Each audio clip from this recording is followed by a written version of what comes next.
For the past 10 years, I have interviewed and discussed almost every aspect of the stage. At least I thought I had.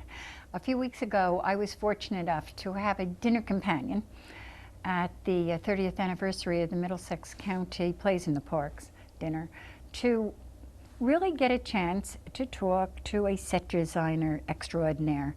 And I realized that I had left this out of my show, and so I'm rectifying my mistake today.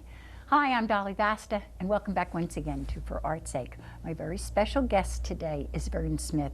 As I said before, he's a set designer, artist, and teacher extraordinaire. How about that? That's hard to live up to. That's hard to live up to. No, it's not, Vern. Every word of it is true. All right, now, when the curtain goes up on a show, and the audience gets its first look at that set, and very often you hear this wave sweep through an audience, and they'll applaud, because that sets the mood for what they're going to see, what the actor is going to finish off. You have started. But, hopefully. But how do you really start? What is the first step? The director calls you and says, Vern, I want you to direct, to set design. We'll just pick one that you've done for him. Right. What do you do? Well, it sounds obvious, but the first thing you do is read the play. It's a help. It all comes from the play. I tell a story about myself when I first started design. I started as an artist doing design, which is a little bit different than a scene designer doing design. So when I started, I thought, you didn't have to read the play. All you had to read is the italics. And all the directions are in the italics. What's missing from that approach, and it's why you have to read carefully, is that in reading the play, you as a scene designer have to find a way of expressing the, actors call it subtext, the meaning of the play through line and color. And that's a little bit difficult because you have to get a kind of, it's the mood of the play, but it goes deeper than that. It's really what the play means, what it says.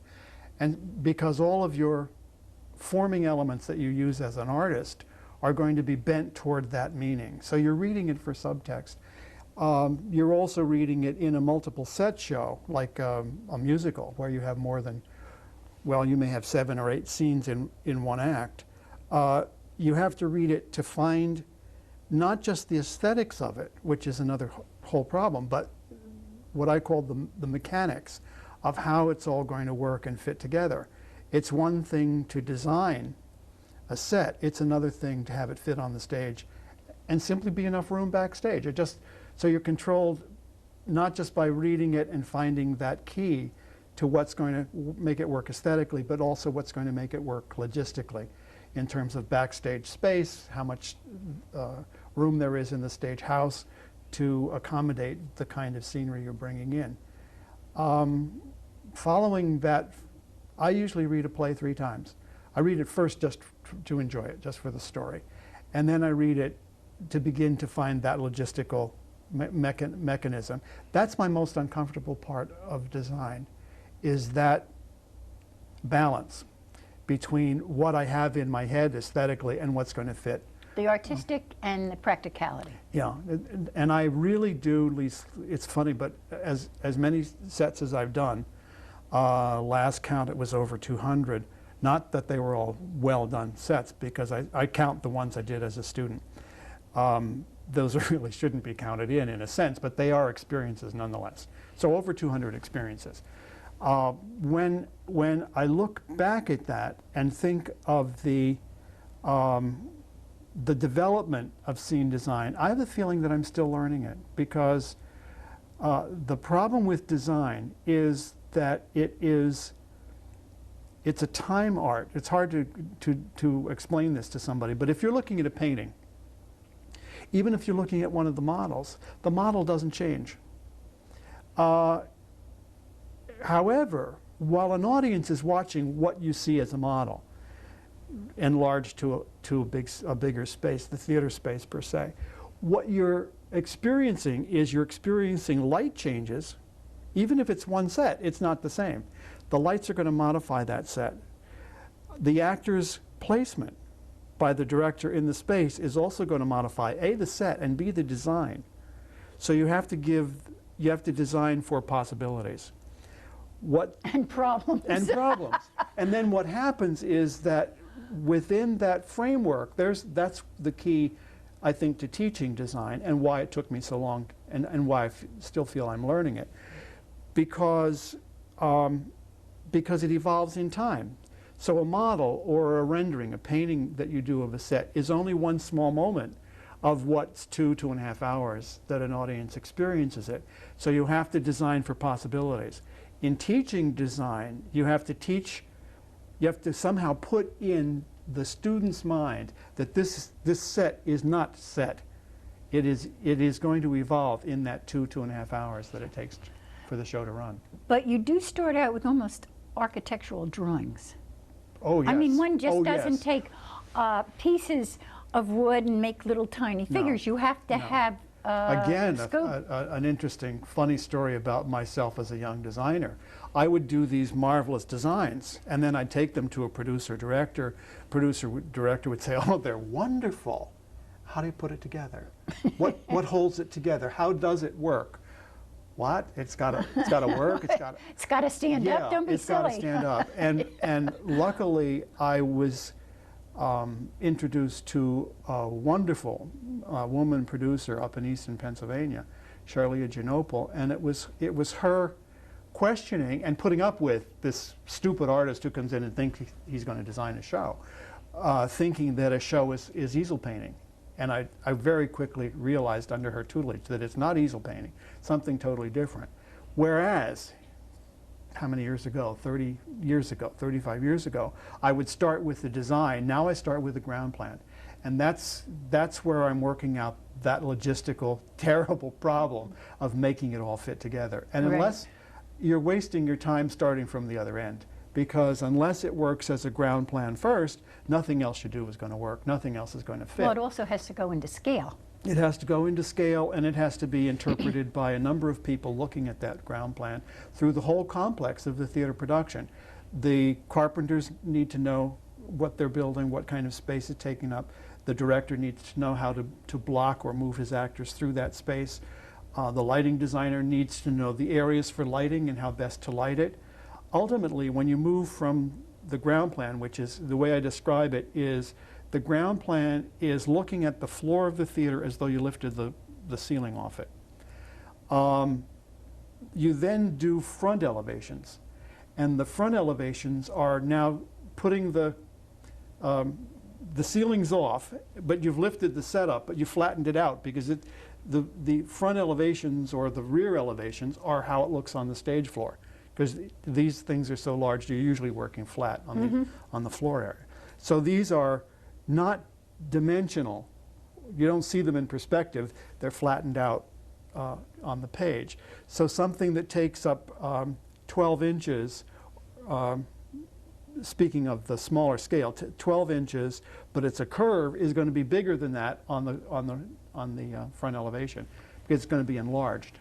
Well, let's talk about some of the models that we do have here, and I'm going to start with the one that is on my left. Right, that's Passion of Dracula. That was designed for Middlesex County College a year in December.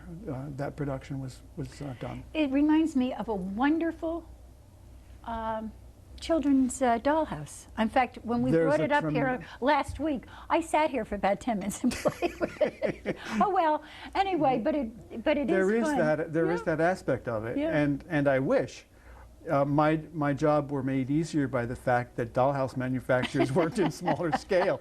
Most dollhouses are 1-inch scale, and all my models, well, not all, most of my models are 1/2-inch scale, and there's very few things that you can find in dollhouse materials. Although I'm addicted to those. I go immediately in the paint stores or in the stores where they have them to see if I can find things. But as I say, that's 1/2-inch scale. This is 1/4-inch scale, now, and there's virtually nothing in 1/4-inch scale that's manufactured that a scene designer can use. Teeny tiny. Yeah. Now, we were talking earlier that the plays in the park, Roosevelt Theater, you have to think in a different dimension, simply because everything has to be brought forward. The audience is fanned out on that hill. It's interesting that the further out the audience sits, the shallower the stage has to be. That is the set.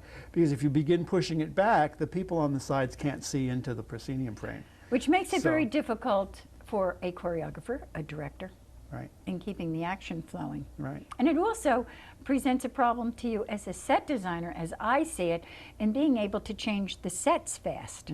So there's not that terrible time lapse Right.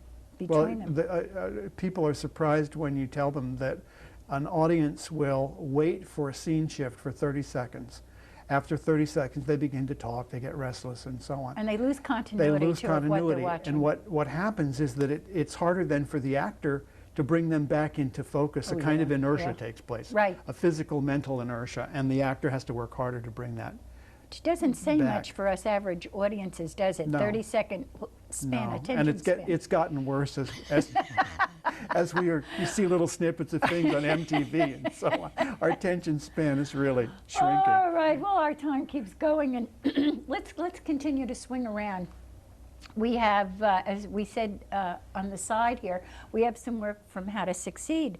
Now, You know, before we leave that, What? one Oh, comment this should one. be Yes, made sure. in contrast between these two sets, because they're both for a Dracula play, but again, the physical difference of the play, while it changes, for example, in Middlesex County College, the audience sits more in the front, so that could be deeper, and so on. This has to be shallower, but they're also for Dracula.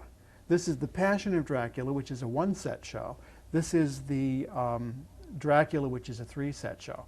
and So, a coup, because no one has seen this set. You walked in with this set this morning. this is just finished being You just painted. finished it, and you said no one, including the director, has seen this. So by the time this goes on the air in another week, why, the audiences will have seen this now. They will have seen it. They will have seen yeah. this, yes, So and I this thank is you a- for bringing it up.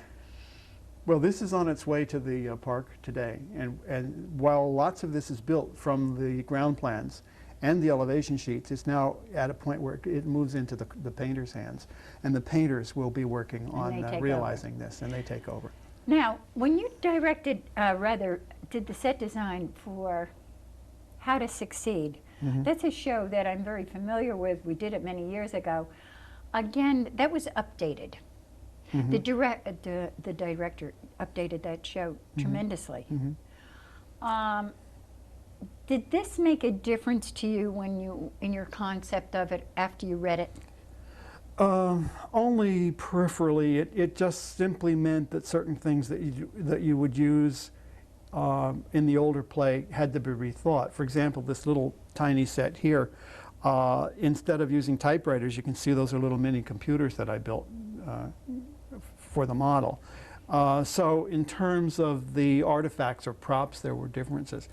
Also, you can't tell from the pieces that are, well, maybe from the one that's on the floor here, but there was a consideration that updating it, instead of a book, How to Succeed, there would be a video.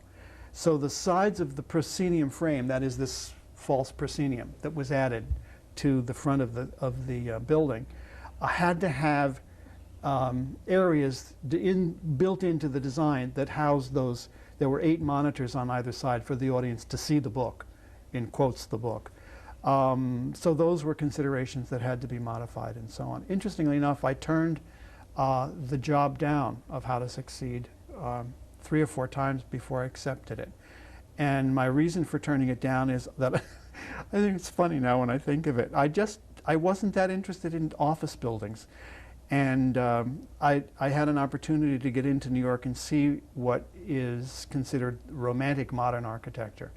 And I was bowled over by it. I don't know where I had been, that I had just been unaware of the changes taking place in architecture. And since it was being updated, it kind of piqued my interest. And there's one extraordinary building in lower Manhattan, down around, is it Battery Park, where you go off to the Statue of Liberty and so on? Right. It's a it's not totally semicircular, but it's a convex buildings, slightly rounded in the front, goes up it's a skyscraper, and it's silvery. It's all it looks like it's all mirrored. And the day I happened to be taking photographs for research for How to Succeed, I hadn't quite made up my mind that I was going to take the job, but I saw this building and I saw the sky reflected in it. It was a gorgeous day with white puffy clouds floating across it.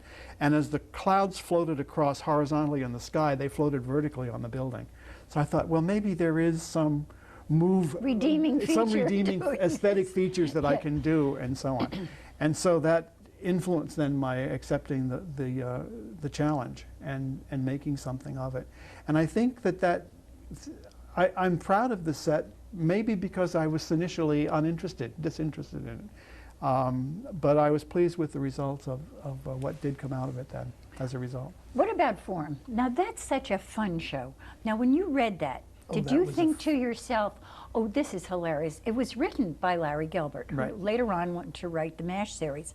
So the lines in that show hold up even without, to me, would hold up without music, sets, or anything. The dialogue is so hysterical. And it's timeless, right. the dialogue. Right. So you had to think, oh, I will design this with a sense of humor. Well, I think I did that.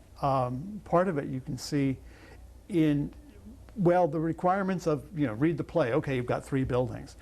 What I did to add humor to the set, I think it doesn't show in the model. When I first started, I thought, wouldn't it be interesting if the House of Prostitution had a revolving door? So, I love it. So that's where it started. The door on the stage right set revolved. So that was easy, and that. What a sight gag! And it was wonderful because the director used it magnificently, with people starting on one end of the door to go in, and someone else on the other trying to go in, and both holding the door and getting sort of pie in the face, getting your nose bumped and stuff. The other thing is that there are moments when the one maiden, the heroine, gets put up on the roof. They kind of want to hide her for the moment, so they put her up on the roof. And I thought, wouldn't it be interesting if instead of just using the roof as just a roof for her to get on, that there were portholes, and that periodically characters could lift up the portholes and peek out of the top. So again, that doesn't show in the model the fact that those are practical and can be used in that kind of way. And then, of course, all the windows could open and bump open and so on. And again, the director, who was Phyllis Elfenbein from the park, did magnificent things. She had what I call a theatrical bump, and she saved it for the curtain call. And there was a moment in the curtain call while all the actors are coming out, and you can see from my model, it's an enormous cast. They're all coming out and so on, and they disappear, but they're going to do another bump. And everybody opens a window or pops out onto a porch or suddenly appears through all the openings in the set. And it added humor, again, to a curtain call, which can be just a curtain call, or can extend the show a few more minutes for the audience. Which you can with that show. Yes. And then I did another interesting thing with the paint technique. As you move from show to show, each show will require a totally different paint technique, how you apply the paint. In some instances, with the Passion of Dracula, it's stippled on to get a kind of masonry effect. In this, it'll be stonework and so on. In this, it's sort of leafy and stony and What show is this from? This is Student Prints. This was done at the park also. We'll get back to this in a moment because there's some interesting features about the design of this set also. But I almost forgot where I am with my story. I don't know. Well, it had True story. It had, yeah, but I get lost in it. It had something to do with approaching, paint technique on form. Instead of applying it in the traditional way, and that is painting it on and stippling it or spraying it or so on, I applied it in a kind of watercolor technique. Now, this is an enormous set. The center house in form went up 20-some feet. But the way I did it is I took 4 colors, 4 buckets, and I diluted them. So there was very little paint and huge sponges, and I simply sponged the paint on, let it drip, and I used 1 sponge in 4 buckets. And I got a wet technique throughout the entire set, which is a little bit different. Now the set had been base coated white, so that we had all these colors, a blue, a magenta, a pink, and I think a tan. And I just watercolored it with this big sponge all over the set. And it was so colorful that the lighting designer decided he couldn't use color in the gels because there was enough color on the set, and there were undulations on the set that triggered effects like sunlight where there was no sunlight effect through the lighting. That was just a happenstance kind of thing that happened. And from that, that in a sense added a kind of humor also, because while you're looking at structural hard buildings, which are required for the set, the painting on it softened the buildings. And so you got this soft color undulating underneath on these hard buildings, and then the cartoon-like outlining around the edges of things where you needed columns and stuff built on or windows. So there was a cartoon drawing application applied on the top of this undulating watercolory amorphous color underneath, and it was really quite fun. Before we start to run out of time, and I can see it happening, let's talk about this. Okay. All right. Well, because I do want to get on to your other life as just artist, not set designer, and I want to move ahead a little bit. Okay. Well, the problem with this, as you can see, is it's an enormous set and it goes to multiple places. The chief set is, of course, the Inn of the Three Golden Apples, where the prince goes to study in Heidelberg. So we have elements of the castle in ruins around Heidelberg and so on, setting the scene. There was so little space for all the scenes required in the show that this particular part of the proscenium frame opened, and one of these smaller castle pieces that are on the side was in a sense hidden in that, so that it was on the other side. Another interesting thing about this is that this inn was literally an inn with the box. There's another piece on the other side that closed up the box. And that, to reveal the inside of the inn, was a question of pulling the tables and the materials off, and then literally opening it so that it opened like a book, and then all of the inn was inside with a few placements of tables. So it was a way of finding a mechanical way of moving you from place to place quickly, 30 seconds, so that you didn't have long waits for scenic changes and so on. Then another thing that helped is that there were curtains that could come down and separate sections of the stage, so you could be working in a shallow space for a shallow scene while you're setting up a deeper scene behind it. So you could move that way. And then there were additional platforms that rolled on and off to accommodate That was a very It was an enormous set. It really was, enormous. and it worked beautifully. And I'm sure it did have its problems in the beginning. Oh yes, oh yes. Again, the logistics of getting it all on, and all the units that were required. The final solution came from back painting this so that this could open, and then also having the inn literally open to accommodate those differences of place. Okay, let's move on to Vern Smith, artist. We have a piece you've done, and it started out as what? Explain this. Well, it started out, I had a course many years ago at American U in creative play, and it started as creative play. The idea was to take traditional materials but not use them in a traditional way, to use them in non-traditional ways and so on. So one of the things of the many that I played with was watercolor. Mm-hmm. And I'd simply make what I call color blots. My French dealer did not like my calling them blots. She called them aquarelle dessin, which is watercolor drawing. But they don't start as drawing. No matter what you call them in French, they are blots in English. They start out just as playing, again, with shapes and color. And some of them are stamped together on duplicate pieces of paper. Some of them are texturized with sponges or wood or whatever happens to be around. And then I pin these up around my studio, and as images begin to suggest themselves to me, I begin drawing with a crow quill pen. That's not an exotic pen, it just happens to be a small point pen that any art store sells. And then started to, well, initially I started just drawing. And I found that the drawing separated the nuances of color, and I lost some of that.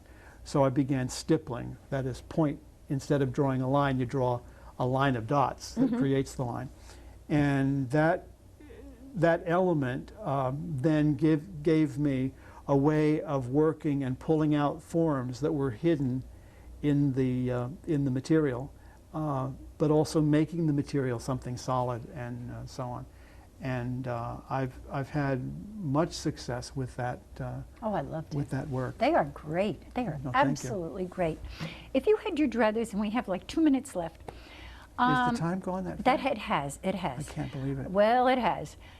What would you like to go on to? Private life as an artist, or stay in set design? Well, I like both. I'd love to get to a point where I could balance my time a little bit differently and could do both. My dearest love next to scene design, of course, is painting, and I get less time for that because it takes so much time to do a show. I start the summer, I work, as you know, at plays in the park in the summer, and I start in January. Well, we have meetings in December with the directors. I start reading, and I start designing in January for the show. And this is the second show of the season. I'm only just getting the model done for the Dracula. I still have the model on the table for Annie, Get Your Gun. I have all the mechanicals are approved. Now I have to cut it out and paint it, and that's my next couple of weeks will be spent getting that ready. Well, you know, in closing all of this, and I'm so grateful, and I thank you for giving us the privilege of talking to you today. Oh, it's my Vern. pleasure. Really, it's been wonderful. But I think it's something that the audience, the next time they go to a show, should be aware of the months that was spent projecting this image on the stage. And to all of you out there, I hope you had as much fun as I did today. I'll see you all next month, and in the meantime, take care.